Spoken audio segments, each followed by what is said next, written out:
Arms come up and reach. So what we're doing is we're narrowing that base of support, making the activity more challenging for you. Remember, if it's becoming too challenging, then go ahead back to a foot position that works for you. Go ahead and switch the lead foot and split stance. One foot slightly off to the front and to the side. Relax those shoulders, tummy's in, neutral spine, arms come up. Here we go, let's reach, and back to center, and reach, good, and back to center. Relax those arms, okay. Go ahead and go into tandem stance, so toe and heel connecting. What happens as we narrow that base of support is our balance becomes more challenged, doesn't it? So now you're going to find that this is going to be the most challenging with feet on the ground. Relax those shoulders and reach. We're on that tightrope. Good, and back to center, over your shoulder. Okay, soften the knees and back to center. Remember to breathe, okay? Inhale big, exhale, hold. Remember, we need to be able to see traffic coming as we're driving, and come back to center. Let's do that one more time. Turn, look over your shoulder, pause. Good, and back to center. Other side. Turn, look over your shoulder. Good, and pause. You should be feeling that all in your trunk region. Next, we're gonna go ahead and rock forward into our toes and then go backwards into our heels. Okay, we're doing some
Chairwoman Vargas, we do have one item on the agenda today, which is closed session. We have 5 total requests to speak, 1 individual in person, and 4 requesting to speak by phone.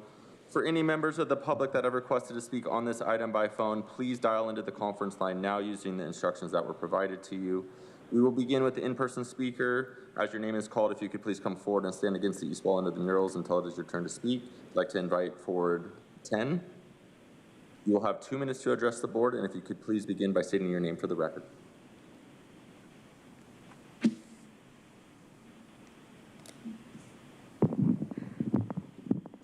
Okay. Hello, my name is Kevin Stevenson. Just kidding. This is Truth, your local radio DOS DJ, and the local forecast for today in the chambers is something only I can bring, and that's a truth storm. So first, admit it, you supervisors thought I was an old white woman with bushy eyebrows. Sorry to disappoint. Maybe you guys need more cultural humility and racial bias training. Second, I want to say that the only reason there are going to be call-in speakers for this item is because I happened to find out about it and spread the word. Sorry to spoil the secret, supervisors. But one of my nicknames happens to be Secret Buster. So Nathan, do you remember me? I took your picture before in Rolando. You're really staring a lot that day at my crazy ex-girlfriend. That's a joke. But you were staring at it. Was really weird. So Helen, she's not here. That's crazy because it's about her. But you remember when Speaker Jason Robo's comments set you off, Nora? Absolutely not.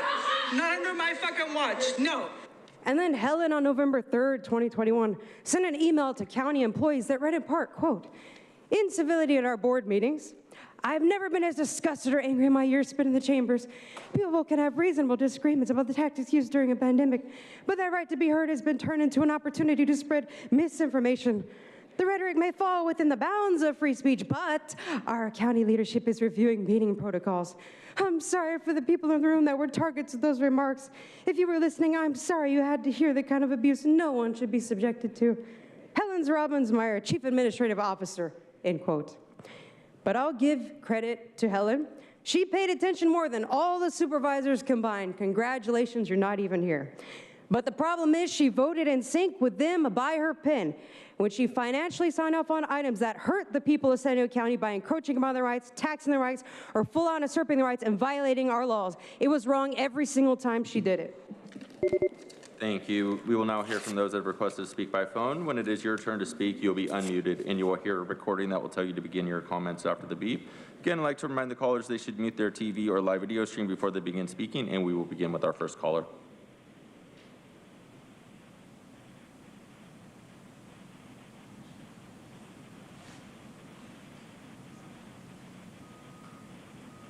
I use the name Audra. It's quite interesting that there is no information on this item, and you're talking about the employment position that will be the person that's going to be filling Helen's spot, and Helen's the one that spends all the money in this county, and so therefore there should be information about who you guys are wanting to put forward or something regarding this. If you're going to have 3 meetings that are closed session and you're not giving the public any information, you're totally obfuscating information, and this is so ambiguous, there's no way to even really discuss it. But you should think very heavily about who you're going to make in this position, because they do spend the money, and Helen has spent the money, as Truth was saying, to, do everything to destroy this county. So, the people should have a say. This shouldn't even be a position that you guys can put in. It should be an elected position, because we should be able to put input in on who you guys actually pick. So hopefully these are just meetings to discuss it, and when you do have people that you're going to pick from, you are going to bring them before the people so that the people can have a say in who is the one spending the money in this county, because that person's going to make one of the most highest paychecks sitting on that board. So I ask that you guys don't just think about putting someone in that's going to do your bidding and someone that's going to agree with everything that you guys say, because that's what you guys like. You would rather have somebody that sits and acquiesces to your agenda as opposed to has any kind of dissenting opinion. As you can tell, you're always trying to manhandle Joel and Jim and make them vote a certain way.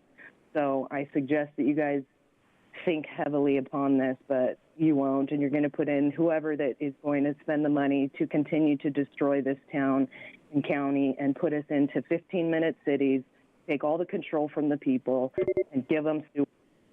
Thank you. We'll hear from our next speaker.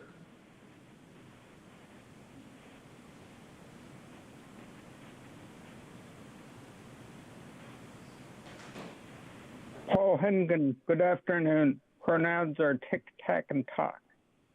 Helen is a responsible and knowledgeable person, and I hope that her successor is equally knowledgeable and responsible, answering to the people and the board. Someone in her office who puts together the consent calendar seems to have an issue with the public participation guaranteed by the California Constitution. Items in the consent calendar are routinely selected inappropriately. I hope things will improve under Helen's successor. There seems to be an increasing number of items which do not belong on the consent calendar. So let me remind you of the rules, beginning with your own. Rules of procedure number 2B. The consent calendar may include routine items that are not required to be on the discussion items section of the agenda. Ordinances are definitely not routine. Appointments should not be on the consent calendar either. There have been items calling for public discussion buried in the consent calendar. The latest is when you buried an item concerning hiring foreign deputies and foreign relations in the consent calendar and in an item labeled the compensation ordinance. This is normally a federal issue, but if this is implemented, we could end up with an international incident and serious due process violations. Issues like this could be solved with regular content review. You would have a clearer conscience, and we could spend more time on the issues that matter. And may I add positive suggestions? Thank you. Your time is up. And Chairwoman Vargas, that concludes public comment on this item. Thank you very much. With that, we will now adjourn to closed session. The board will now recess into closed session to consider those matters listed under item 1 on today's agenda. If there are any reportable actions, they will be reported out after the conclusion of closed session today.